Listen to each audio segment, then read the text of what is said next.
listener production. Hey, it's Helen Smith here. Welcome to this bonus episode of The Briefing. Donald Trump has been pining for a Nobel Peace Prize, and it looks like he's finally gotten there.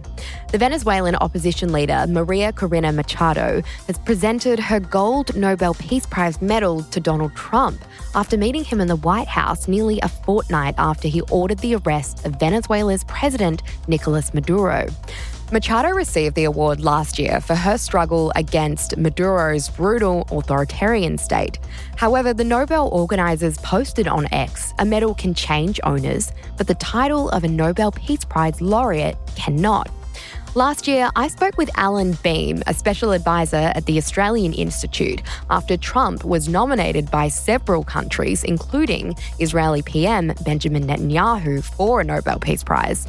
We spoke about whether or not Trump could win one, what that would do to the credibility of the award, and if the US president could be disqualified from being in the running. Allan, why is Trump gunning for a Nobel Peace Prize? I think he wants to be in the pantheon of US presidents who've been awarded the Nobel Peace Prize. 4 presidents have been awarded the Peace Prize, most recently Barack Obama, and Trump is nothing if not competitive. So he'd like to have himself down on that list, along with Teddy Roosevelt and a few others, and that's why he wants it, I think. So how does someone get a Nobel Peace Prize? What's the criteria that they have to meet? Well, I could be facetious about that because if you look at the list of recipients of Nobel Peace Prizes, there is not a lot that links them all together. The prize itself is awarded by a parliamentary committee of the Norwegian Parliament. And so it depends a bit on the constitution of that committee, who's on it, what their hobbies are. You know, during wartime, they haven't awarded it. Interestingly, the United States has been the most frequent recipient of it. And to this point, I don't think any Australians have ever won the Nobel Peace Prize, even though we've had a few people who might have been really very worthy recipients of it. So it's pretty hard to predict how they're going to award the prize.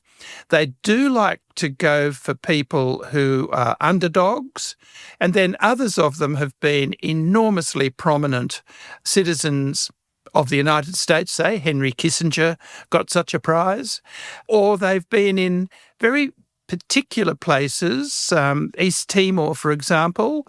At the time that East Timor shook itself free of Indonesia, the prize was shared between a Catholic bishop and Ramos Horta, who was the president. So it's a funny collection of people, and yet sometimes you get extraordinary people who've gone through extraordinary things in the cause of peace. So it is a serious prize, but the rules for its award are not all that clear. Talking about peace, Donald Trump recently said this about his nomination, that I have nothing to say about it. All I can do is put out wars, adding, I don't seek attention. I just want to save lives. What do you think he's talking about there? You'd have to ask Donald Trump what he's talking about there, I think. It's a curious way of going about it, isn't it? This man who's much given to bluster and braggadocio, saying, oh, shucks, not me. I'm just a humble servant of the people of the world going about sort of creating peace wherever I go. That's not his form. I think Trump is a person who is an attention seeker and would like nothing better than to get this sort of attention. His actions in just the last couple of days are quite consistent, I think, with that kind of attitude, in that he's seeking to create a ceasefire in the Middle East, in Palestine, which can't truly be a peace in current circumstances because evidently Israel has not finished its business yet. And yet Trump is talking up a ceasefire as though it was the end of 3,000 years of constant struggle in Palestine. So I think that what we're seeing here is Trump continuing to angle for the Peace Prize and using all of the techniques that Trump is extremely good at using. He is in the forefront of many people's minds most of the time.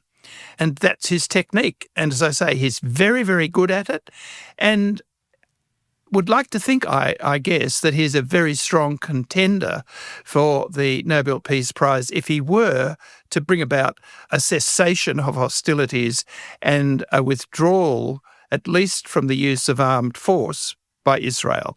And I think he imagines if he were to achieve that, he should get the Nobel Peace Prize. So if Donald Trump did get a Nobel Peace Prize, what would that do to the credibility of the award? Look, in my opinion, it would blow the credibility of the award right out of the water. In the first instance, it's never a good idea to have people barracking for themselves and being rewarded for it. Apart from Tom Gleeson winning a Golden Logie for the ABC, it's not commonly done.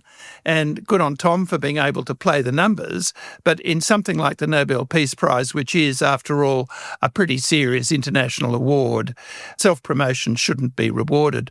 I think the second thing that has got to be borne in mind here is that the problems of the Palestinians and the wish on the part of Israel to suppress Hamas and at the same time to deny to the Palestinians statehood, even if that war comes to an end, the outcome is not peace, and nor can it be peace, in my estimation, for a long time, because the preconditions for constant unrest, civil unrest, for acts of terrorism in Palestine have been set. You cannot destroy the infrastructure of a quasi-state. You can't impose the sort of suffering on the people of Palestine that we see in our media broadcasts every night of the week and imagine that it will just go away. It stays for generations. And so for that reason, I don't believe that, irrespective of what might happen in the next couple of weeks, that peace is the end state of Palestine. It's simply a ceasefire. And Trump's actually been formally nominated by Israeli Prime Minister Benjamin Netanyahu. Does that add any weight to his chances of receiving this prize? It may, because after all, Netanyahu is the Prime Minister of Israel. But I would have thought that the members of the Norwegian Parliament would see an alignment there between Trump and Netanyahu, with no independent third party around to say, hey, this is a really good idea. It's also the case that Netanyahu is himself subject to very serious questioning by his own law enforcement agencies and runs the risk of a big court action and possibly even jail after he completes his prime ministership. So his own credibility is probably not all that high. So in this case, I would expect that, given the nature of the situation on the ground, given the nature of President Trump's own barracking for the award of the Nobel Prize to himself and the status of Prime Minister Netanyahu internationally, it would be a difficult thing for the Nobel Prize Committee to award the prize to President Trump. And can someone be disqualified from being in the running for a Nobel Peace Prize? I don't think so. I don't think it works that way. I think what happens is that they're politely dropped rather than being disqualified. For instance, were the Nobel Peace Prize Committee back in 1999-2000, I think it was, that awarded the Peace Prize to East Timor, to Ramos Horta and to Bishop Bello, had they known of the allegations of child sexual offences that were subsequently raised against Bishop Bello, I'd be very surprised if they would have proceeded to award the prize, for obvious reasons. So I think it's less a question of disqualification than it is of moving the nomination sideways when there are grounds to suspect that it might cast doubt on the integrity of the prize itself.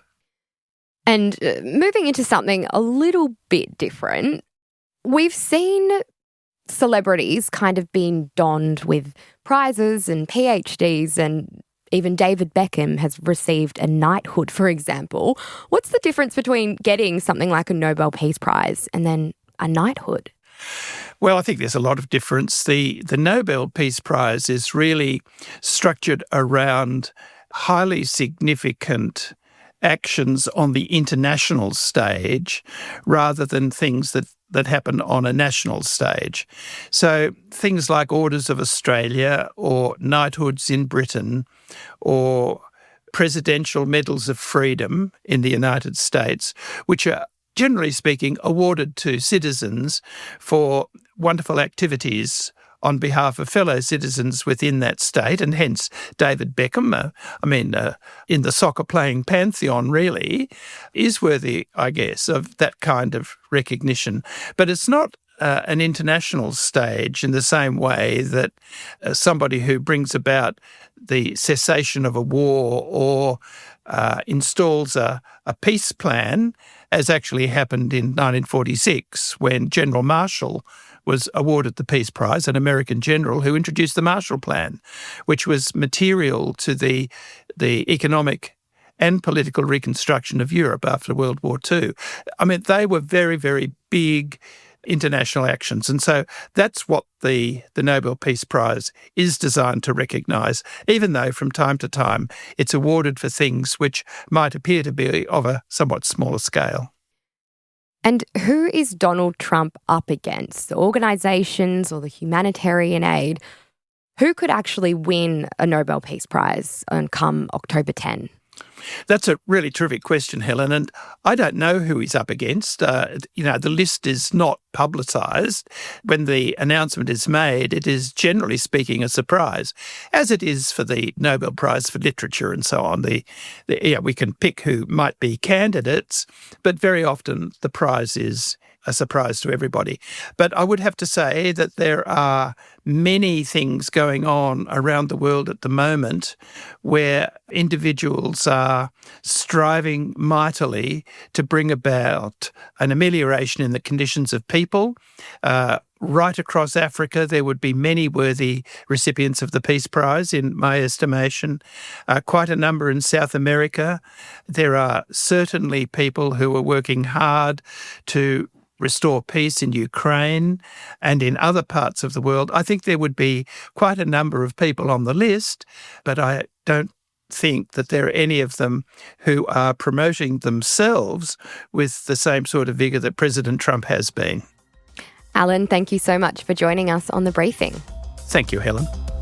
That was Allan Behm, a special advisor at the Australian Institute, speaking with me there. And that's it for this bonus episode of The Briefing. We'd love to know your thoughts on this chat. You can DM us on Instagram at The Briefing Podcast, or even leave a comment on Spotify. It's a really easy way you can support everything we do here on The Briefing. I'm Helen Smith. Catch you next time.